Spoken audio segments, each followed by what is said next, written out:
বিতর্কিত গায়ক নোবেলকে গ্রেপ্তার করেছে পুলিশ। রবিবার রাত আনুমানিক 2টা 30 মিনিটে রাজধানীর ডেমরায় স্টাফ কোয়ার্টার এলাকা থেকে তাকে গ্রেপ্তার করে ডেমরা থানা পুলিশ।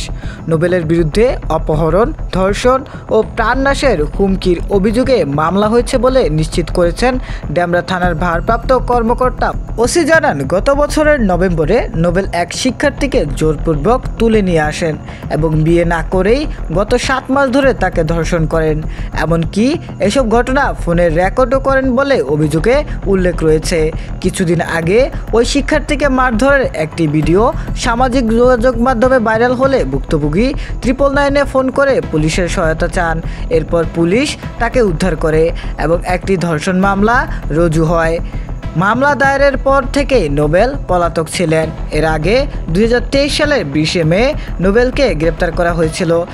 সে সময় এক অনুষ্ঠানে না গিয়ে অগ্রিম নেওয়া 1,72,000 টাকা আত্মসাতের অভিযোগে মতিঝিল থানায় তার বিরুদ্ধে প্রতারণার মামলা দায়ের করা হয়। একই বছরে কুড়িগ্রাম ফুলবাড়ী ডিগ্রি কলেজে 50 বছর পূর্তি উপলক্ষে আয়োজিত সাংস্কৃতিক অনুষ্ঠানে অংশ নিয়ে অশোভন আচরণের কারণে দর্শকেরা তার দিকে জুতা ও পানির বোতল নিক্ষেপ করেন। সেই ঘটনার ভিডিও সামাজিক যোগাযোগ মাধ্যমে ছড়িয়ে পড়লে ব্যাপক সমালোচনার মুখে পড়েন তিনি। ব্যক্তিগত জীবনেও তর্কের অন্ত ছিল না নোবেলের। উল্লেখ্য, ভারতের একটি জনপ্রিয় সঙ্গীত প্রতিযোগিতার মাধ্যমে পরিচিতি পান মাইনুল হাসান নোবেল। ক্যারিয়ারের একাধিক চলচ্চিত্রে গান করেছেন তিনি। তবে মাদকাসক্তির কারণে সঙ্গীত জগৎ থেকে এক পর্যায়ে দূরে সরে যান তিনি। দীর্ঘ বিরতির পর সঙ্গীতাঙ্গনে ফিরলেও আবারও বিতর্কে জড়িয়ে পড়লেন এই গায়ক।